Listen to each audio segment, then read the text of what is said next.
Hello everyone, Alan back again, and by request of one of my subscribers, they were asking me for a quick tutorial on doing a thumb fan. So I guess I will go ahead and do that. First off, I'm not the best at flourishes or fanning, but so this is kind of a basic tutorial. And for this tutorial, I'm going to use my Texan 45 Palmettos, the blue deck. And just the reason for that is I just like the way it looks when it fans. A couple of things.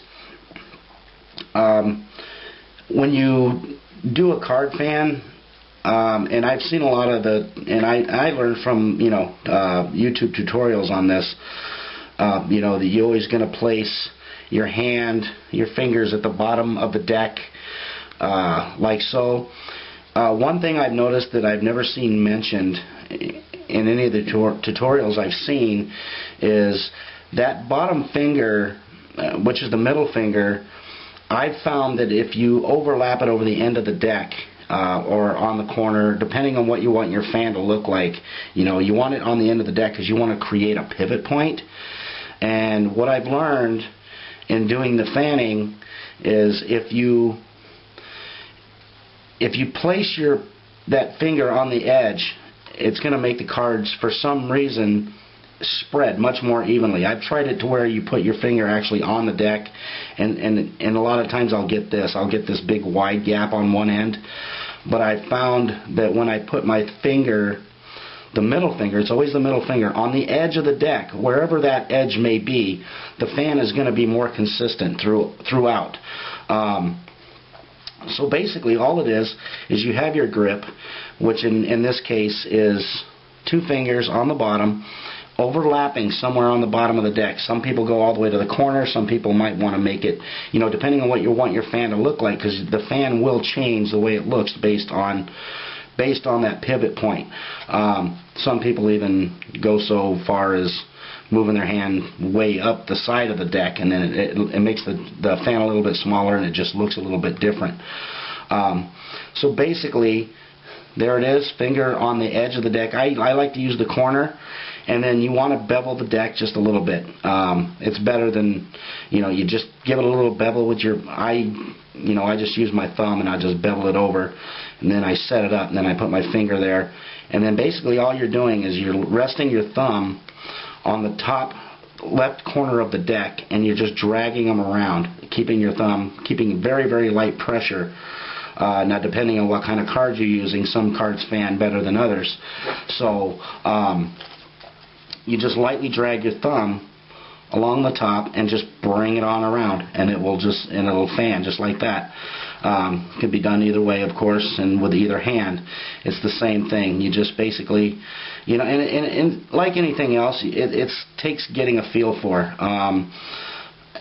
You just get a feel for it, and you do it numerous times, and it just gets easier and easier. I'll sit around here at night and I'll just do fans. I'll pull out a deck. Usually it'll be these, but I'll pull out a deck and just do fans. But you don't want to press, you don't want to squeeze too hard, because then then your gaps in between the cards are going to be a lot more. So that also has a lot to do with it. You just want to keep enough pressure to where the cards aren't going to go flying out of your hand, and then you'll get a nice fan like that. And then retracting the fan, you can do it one of two ways. After you make your fan, you can either come back around and you can pull it around with your thumb, or and this is something I'm still working on, you can actually draw it in using your fingers on the back side.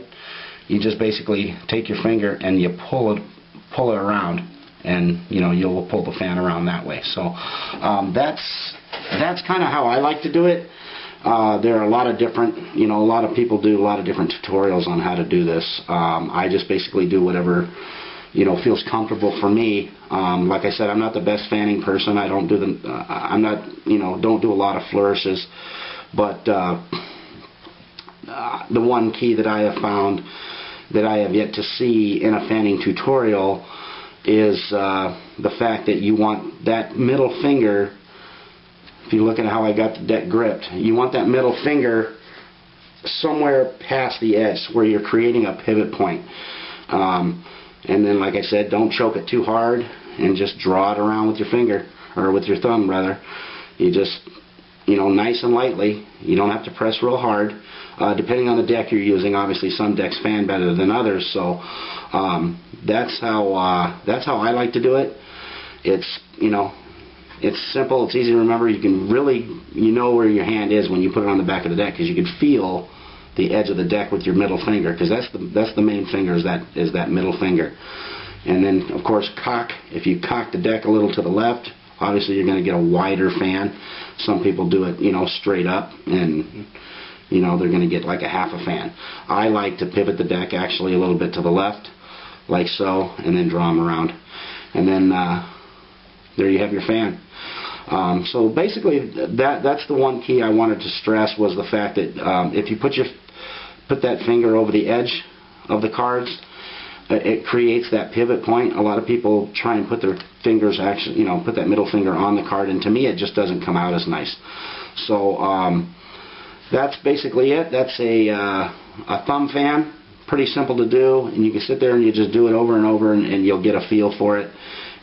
Just remember to keep that middle finger somewhere overlapping the edge of the deck, and don't choke it. Don't put a little pressure. Don't choke too hard. Don't squeeze it, and just lightly use your thumb to draw the cards around. You can just lay it right on the side and it'll fan all on its own. So that is the thumb fan tutorial. Thank you very much for watching. If anybody's got any other suggestions, believe me, I'm open to them. Because me, like everyone else, would like to get better. So hope you enjoyed that. Hope it helps. And please rate and leave any comments. Thank you.